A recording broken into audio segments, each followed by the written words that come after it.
നമ്മളെ ദാസോട്ട ബർത്ത്ഡേ എനിക്ക് രാവിലെ ഒരു പ്രസംഗം ചെറുതായിട്ട് നടത്തി മമ്മൂക്കിനെ പറ്റിയിട്ട് അല്ല വന്നിട്ടില്ല എന്നുള്ളൊരു പരാതി പറഞ്ഞായിരുന്നു. മമ്മൂക്ക വിളിച്ചായിരുന്നു കണ്ടിട്ട്. നമുക്ക് വിളിച്ചിട്ടില്ല, നമുക്ക് അതിനുവേണ്ടി വിളിക്കും. ഞാൻ വിളിക്കുമല്ലോ, നമുക്ക് അല്ലെങ്കിൽ എല്ലാ ദിവസവും വിളിക്കും, ഞങ്ങൾ അങ്ങോട്ടും ഇങ്ങോട്ടും വിളിക്കും. ഇതൊക്കെ ഞങ്ങൾ അങ്ങോട്ടും ഇങ്ങോട്ടും ഒക്കെ പറയുന്നത് തമാശയാണ്. സന്തോഷം.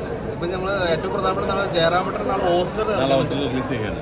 എങ്ങനെയുണ്ട് ചേട്ടൻ? രാവിലെ കാണുമോ ഫസ്റ്റ് ഷോ? എന്തെങ്കിലും ഷോ കാണാൻ പറ്റില്ല, അറിയാലോ. ഇപ്പൊ അതിനകത്ത് ട്രെയിലറിൽ നിങ്ങൾ എന്റെ ശബ്ദമൊക്കെ കേട്ടല്ലേ, നമുക്ക് നോക്കാം എന്താണ്. അതിനകത്ത് ഒന്നും കൂടി ഉണ്ട്, നമ്മുടെ മമ്മൂക്ക അഭിനയിച്ചിട്ടുള്ളതൊരു സംശയമില്ല. ഞാനും അത് എനിക്ക് അറിഞ്ഞൂടാ സംശയം, കാരണം ഞാൻ അഭിനയിച്ചിട്ടില്ല. അപ്പൊ അതുകൊണ്ട് എനിക്ക് അറിഞ്ഞൂടാ നമുക്ക് ഉണ്ടല്ലോ. നമുക്ക് നോക്കാം എന്തായാലും മമ്മൂക്കയുടെ ശബ്ദം നമ്മൾ കേട്ടിട്ടുണ്ട്. അപ്പൊ നമുക്ക് നോക്കാം, ഉണ്ടാവുമായിരിക്കും ചിലപ്പോൾ, അല്ലേ? ഞാനും നിങ്ങളെ പോലെ സംശയിച്ചിരിക്കരുത്.